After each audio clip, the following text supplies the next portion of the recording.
Where are all the Bitcoin buyers? Where did they go? What's going on? Is Bitcoin going to die? We're going to be talking about that and more today. My name is DaVinci Jeremy. I'm in the pipe 5x5, staying alive here in Dubai. How you doing, man? You know what? I did a lot of interviews, and only the last interview I did with Crypto Kid, he actually asked me, where did that come from? In the pipe 5x5. So if you want to find out, once that interview is available, it's going to be posted. So make sure you hit the like, subscribe, and the bell button to get notification when that video becomes available, and check that out because you'll have a lot of your questions answered in that particular interview. So make sure you check that out. Okay, well, we're going to be talking about Bitcoin. We're going to be talking about crypto market. We're going to be talking about trading, how to make some money off of this. And yeah, it's been a wild ride, and things have not gone our way, of course. Just the way things are. We just never know when crypto is going to do what it does. And yeah, we just take our bets, make sure we only have a small percentage that we're going to bet on this, and then we take the best trade that we possibly can. And so, yeah, that's what we have done. And if you're interested in trading, make sure you head over to bybit.davincij15.com or okx.davincij15.com. This is where you can like also buy and sell Bitcoin. Great places for that, and also, you can get. Unfortunately, they don't transfer it in U.S. dollars anymore, but you can transfer it in your local currencies to your bank account. Alrighty, so let's get on with the news today. Wow, well, Bitcoin liquidity is drying up as crypto tourists recoil from the industry disorder. Okay, so this is obviously an article or a headliner to scare the public, right? For the public scare announcement, right? For you. So to ensure that you do not buy any crypto, because hey, all the people are leaving, so you might as well not bother coming in. So that's what the Yahoo Finance is basically trying to tell you here. But if you go on to read some of the stuff, it is more interesting than that. Investors have been paying more on trades because of slippage, or the difference between the expected price of the transaction and the price at which it fully executed. A sign of worsening liquidity, according to Connor Ryder at Cato. The higher the difficulty in trading, the more investors are exposed to potential volatile price swings. Okay, so this is to explain what this is, because a lot of people basically don't understand how a market works. When I realized that early on, like way back in 2013, there is when you have a market for anything, basically, and you have like a liquid market where you can trade back and forth and buy and sell. The price that you see for Bitcoin today is not the price. It's not the price. It is the price that somebody paid for it last. They paid for Bitcoin at that price. That's what you're seeing.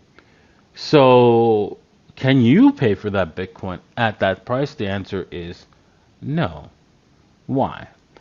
Because what happens at an exchange is what's called an order book. There are people who are willing to buy Bitcoin at a specific price, and they say, hey, I'm going to buy Bitcoin at a price, but not the price not the last price that it was said, but a lower price. And then somebody else says, I'm going to sell my Bitcoin, but not at the current price, but at a price that's slightly higher than the current price. Now, what happens is someone comes along and decides, hey, I want to buy Bitcoin. I don't care. Just give me Bitcoin at at whatever. And so when he goes to buy, he has to move the price higher in order to buy, because he's got to find a seller at a higher price. And thus, vice versa. If you're a seller, you have to find someone willing to sell it to buy it from you at a lower price, which brings down the value of the price. So that's how markets work.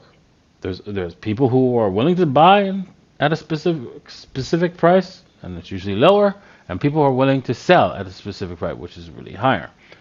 And then there's obviously a third person that comes in who doesn't care. She just hits the buy button and then takes whatever price he can get. That's how price discovery occurs.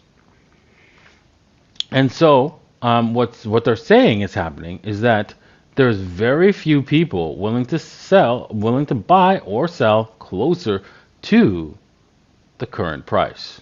And this is lack of liquidity. This is what they call lack of liquidity. Now, with that said, this is not caused by people. You're like, what? Isn't people behind that? Yes, there are people behind the providing of liquidity. However, no individual comes in and says, I'm going to put my price just close to the last price. No, they don't do that. They do it further away. What does do that is bots and people who are looking for arbitrage opportunities. Those are the people who are placing bets closer to the last buy price. And so that is what's drying up, not individuals coming in. so that is why, this is like a false article, right? And so it goes on to say that this could happen due to change in bid-ask spread. Bid-ask spread is basically, because it's a fancy word, we're saying people who want to buy at a specific price, and people are asking for selling at a specific price. That's what the bid-ask means, right? So the spread is just how far apart the person who wants to sell and how much far apart the person who wants to buy. If they're further away from each other, that means the price will jump heavily between the two, and that's what they're saying here between the bid-ask price time trading in places to fill, or when there's insufficient order book depth to support large orders. So what they mean by order book depth is that if there's not enough people, let's just say you want to spend $1 million to buy Bitcoin, and you hit I don't care, I'm going to buy $1 million worth of Bitcoin, you will have to move the price significantly higher in order to find $1 million worth of Bitcoin to buy. And thus vice versa, right? Because they're saying their liquidity is dropping because of the crackdown with dollars. And that's true, because if they're going to prevent people from actually converting from exchanges to dollars, this makes it difficult for you to run programs in order to do arbitrage, right? And switch between different assets. So yes, we do see a liquidity problem, a liquidity crunch in Bitcoin and in crypto assets because of the cutting off of being able to transfer your dollars to your bank account. So you need that in order to go to another exchange in order to do the arbitrage. Arbitrage is basically ensuring, hey, if there's a cheaper price over there on another exchange, right, you're going to be able to buy it there and sell it here. And so you want to be able to get the cash so that you can move it back and forth between the two exchanges. Well, without that ability to do that, which the government has cut off, you have a problem. And this is where our liquidity crunch is coming from. Okay. And not from skittish, right, tourists, Bitcoin tourists. Alrighty. This opinion piece is interesting. Web3 should be built on Bitcoin. The Bitcoin community must eliminate its anti-innovation attitude to fill the first cryptocurrency's potential or risk losing talent and capital to developer-friendly chains like Ethereum. Okay, dude. Calm down. Calm down. Right? So, I get what you're saying. However, you have to understand that Bitcoin, when Satoshi developed Bitcoin, he did place all of the abilities of Ethereum into the code first, and then he took it out. Do you know why he took it out? I'll come here, and I'll explain why he took it out to you. Okay? He took it out because it's too complex. And when it's too complex, what happens is you don't know what corner case meaning what kind of bug, which you can't think of, could occur. This is why Ethereum is designed in such a way that if a bug was to occur, they can automatically send out updates to everybody and say, hey, problem solved. You're like, yeah, well, why can't Bitcoin do that? Well, the problem with that is, if you do that, then everything that's happened in the past can change. Because then somebody creates a bug or creates a flaw, then you have to force out an update to everybody, and the government says, hey, by the way, you're going to send out another update saying that what happened in the past did not happen. And that's it. So since we don't want that, you don't have that complex ability of programmability in Turing complete application inside of Bitcoin. So Turing complete just means it can actually you can actually do an application where you don't know the outcome, right? You don't know how it will run by just looking at the source code. You cannot predict its outcome. So with Bitcoin as it currently is, it does have a programming language inside of it. It does. Keep that in mind. However, you can look at it and know what's going to happen. Because it results in yes or no and nothing else. There is no loop backs. You can't be stuck in a loop. There is no way for it to be trapped. It completes completely in an end result of true or false and nothing else. And that's the limit of this programming. And so you can easily see whether or not that's going to end.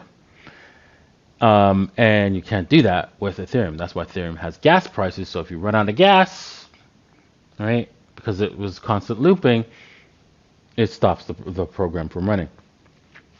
And you lose the money. They use the gas fee. That's the main difference between Bitcoin and Ethereum. And why Ethereum went from proof of work, because it was a waste of proof of work, to proof of stake. Because they know, well, if the past can change, well, what's the point of doing proof of work? The whole point of proof of work was to ensure that the past couldn't change. And because they've put out updates and they've already did a change of the past before, there's no point, absolute no point in proof of work. So this is why they switched to proof of stake. Okay, now I hope you learned something today, right? I made it really simple, really basic for y'all. So if you didn't, right, leave a comment in the comment section and I will try to explain it even simpler for you. Okay, so which brings us to the question, what is Bitcoin and how does it work?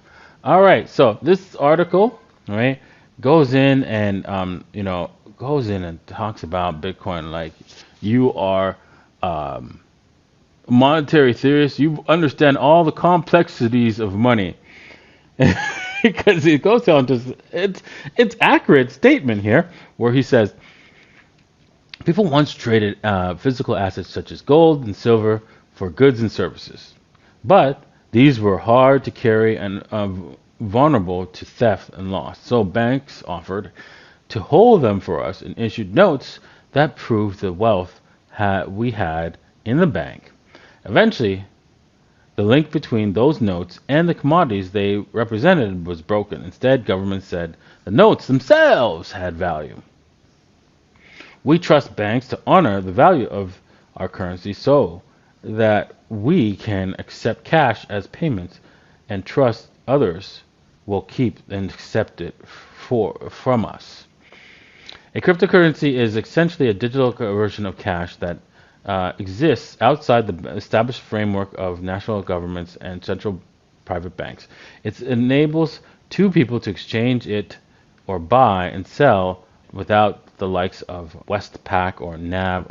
I don't know what the hell he's talking needed to facilitate the payments. Okay, so whatever. He's talking about some sort of system to ensure the payments are going through. Basically, it's most likely just a payment system ensuring that your account was debited and another person's account was added, and nobody's cheating in between. And so this is what he's failing to point out, right? Our current system has a lot of complexities in it, right? And to ensure that. Now, so basically, Bitcoin is a means of sending payment or wealth to another person anywhere in the world without a third party deciding whether or not you can send it, whether or not you've been cheating. A computer system does it for you in using a complex mathematical algorithm and communications. Now, so that's what Bitcoin really is. It just means the transferring wealth. And what it gives you is additional is that the wealth that you transfer cannot be blocked from somebody else saying, no, you can't do that. That's the key thing. On the top of that, another thing is that wealth does not have to be owned by a person. It can be owned by a computer, which means in the future, you'll be able to purchase robots or other assets that work for you and pay you. That's going to be huge. So make sure you own some crypto so you can purchase that asset when it comes out. Buy some Bitcoin right now. Save it for that day because you're going to want to buy that robot so that you can not work. Right? Yeah, you want the robot to work and pay you. So that's coming. So make sure you have some Bitcoin. Okay. My next article, the UK banks are turning away crypto clients, report says. Okay, so, this is, before I go and read this is normal. This is nothing has changed. Banks do not like crypto companies. And let's think about why for a second. I'm a bank. I can print money and I can give it to people and make them a slave. Now, do I want to support a system that takes me that power away from me for making free slaves? Let me think about that for a second. I think the answer is no.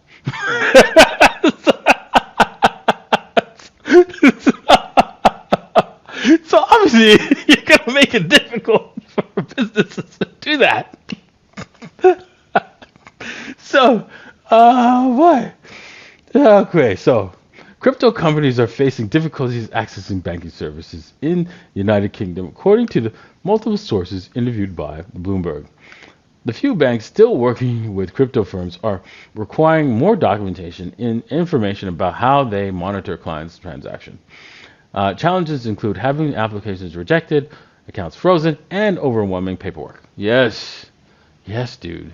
This is why when you open up a business and you're involved in crypto, you don't say that. Let me repeat that for those people who want to open up a business. You want to open up a business in crypto. First off, you don't go to the bank at first, right? You make sure that you actually run the business first, right? Without a business license, see if it's viable, then open up a business. And you don't mention crypto. You mention it's like a software company. It's building software to help people with finance.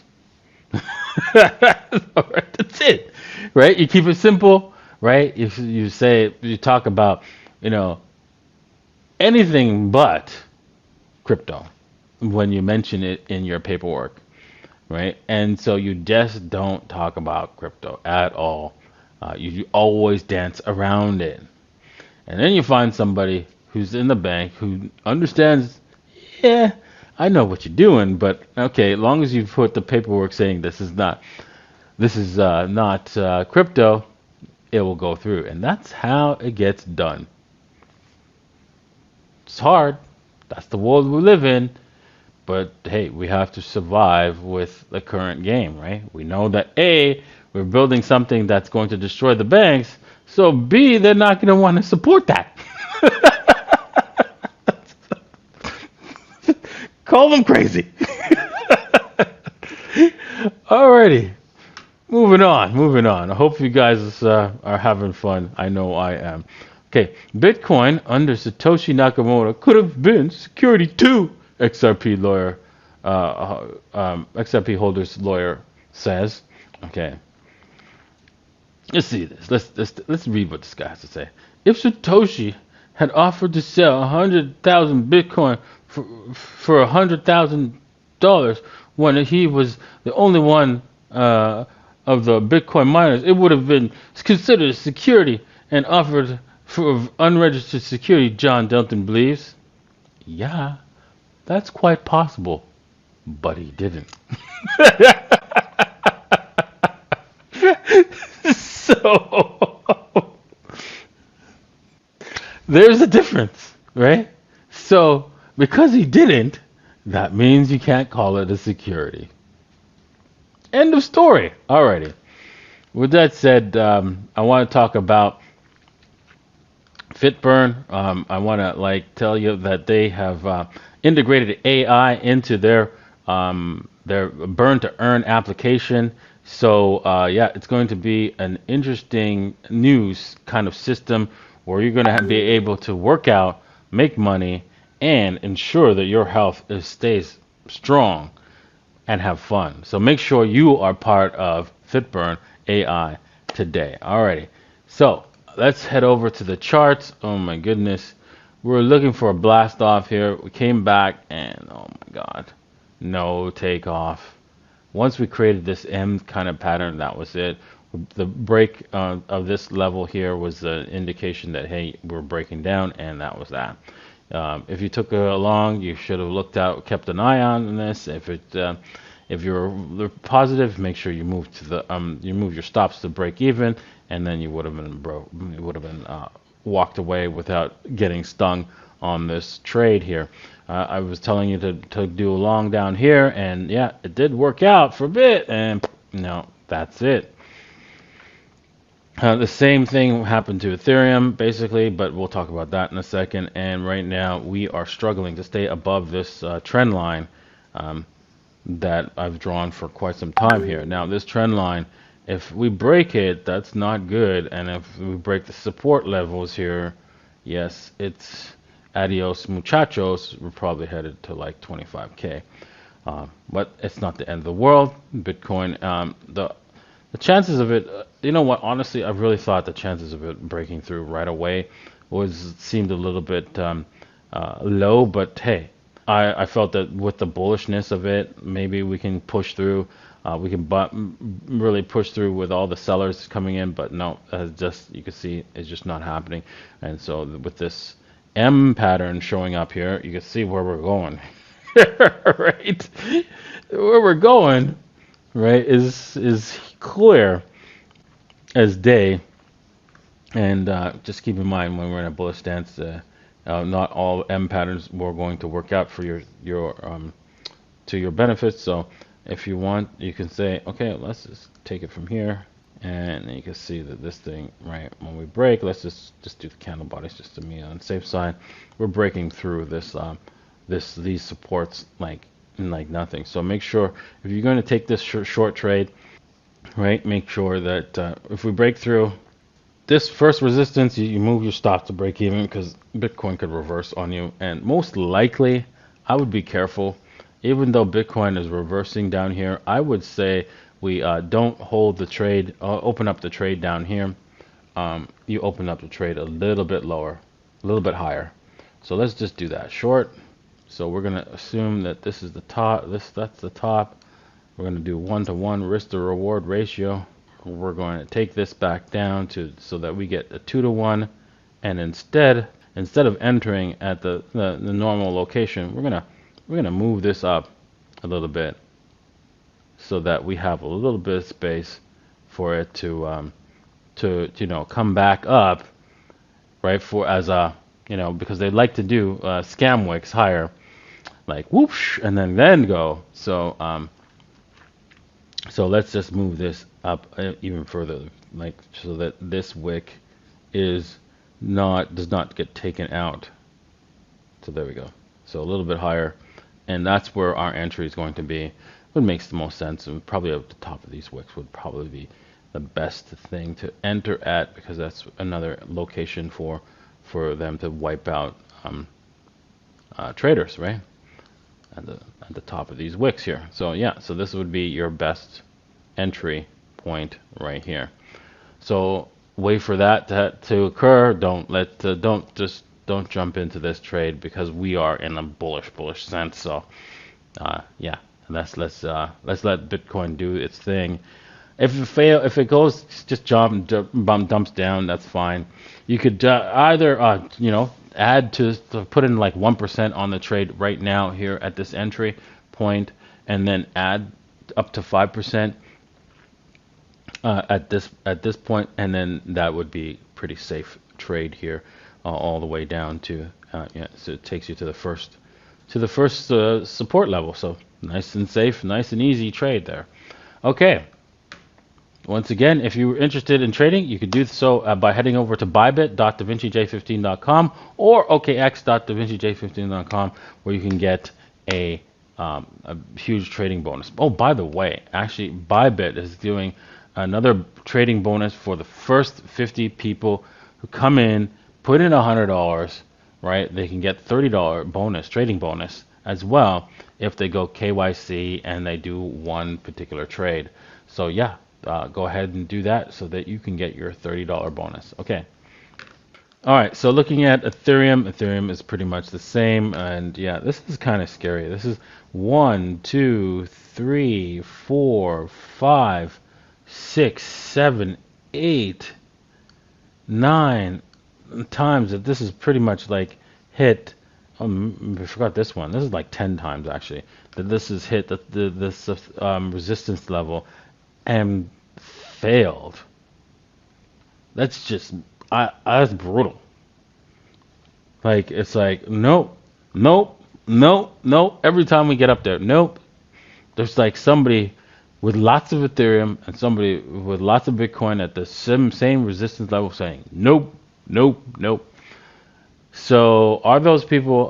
How much Bitcoin, how much Ethereum do they have? They clearly are dumping onto the market and causing this to occur. So I have to know that this is not good. This is not good. The buyers probably exhausted here, and they will not be able to continue buying higher. They're going to wait for try to drag these people who seem to have unlimited Ethereum down to buy them at a lower price. So that's probably coming right now. You can see, even though we don't have like a clean M here, this could be a breakdown all the way down to at least to this trend line downwards, and we could see this thing come to the 200 period moving average on the 4-hour very soon in the next little while. We're below the EMAs. The EMA ribbons are going to be, it just looks like they're going to be folding over. And so, yeah, I think we could say that this bull run might be coming to an end on Ethereum as well. So don't look for it to do it right away, of course. We're going to probably roll down here, come back up, and then die off. We're going to have to do some sort of M somewhere along the way. So make sure you do not go, okay, I'm going to short and just hold it. Just like that, because you could see a spike above here one more time. I don't think so, because Ethereum doesn't tend to do that, but it is a possibility. We could have a spike and then dump. So keep that in mind. Look for any kind of like jump up here that would be take you out of your trade. I'm not willing to do a trade here. There is not a clear sign here. I'm going to wait for Ethereum to give us a clear sign before we jump into a trade. So I'm going to leave that alone. Okay, well, if you're interested, right, and once again, if you're interested in trading, make sure you head over to bybit.davincij15.com and get up to $30,000 bonus. Okay, well, I hope you enjoyed today's episode. I know I did. I know I always have fun with this. I hope you did as well. Thank you for watching. Thanks for being here. Make sure you hit the like, subscribe, and hit the bell button and all, because there's going to be lots of more videos and interviews that are coming my way, and I'm going to be posting them. So make sure you're here for those interviews, and you get notified for those interviews. And the only way to do that is to hit that subscribe and hit the bell notification, so you can get access to those special interviews that are packed with information. Okay, thanks again. Cheers.